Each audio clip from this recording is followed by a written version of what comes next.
Assalamu alaikum hormatly adamlar. Men bugün ýurtdan gelen pajaly habar aýtmak isleýän habarym aýrylýar sebäpli öz pikirim nähil beýan etjegim bilemok.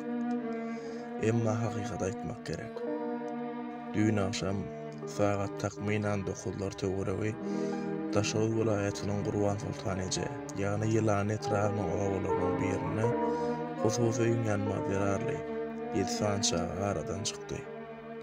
Gelip oşan maglumatlary görä çağalaryň hosarlary çağalaryň üstünden gulplap, goňşularyna bolan märekäge edipdirler. Emma demel pejim tüste çykarjasynyň jaýyň üçüni gyzyryp, döreden ýanyň berarly 7 çağa ýagtyjak bilen hoşlaşdy. Bu maşgala owada köp çağaly maşgala hökmüne tanalýanyň sebäpli bütün owa, arçynlyk, hekimlik, çağalaryň hosarlaryna ähli uğurlar boýunça kömek berýänlikleri we ýanan jaýda şu günden başlap awatlaş işlerine başlananyny habar berilýär. Elbetde bu waka ýürege sygmajak habar.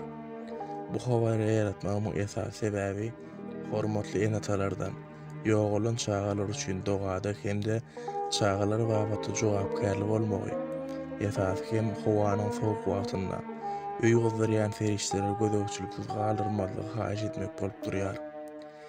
Sözümiň soňunda aradan çykan çağalaryň ýakyn howsarlaryny gynanjyny bildirip, beýik Allahdan olaryň jaýyny jennetden etmegini dileýär.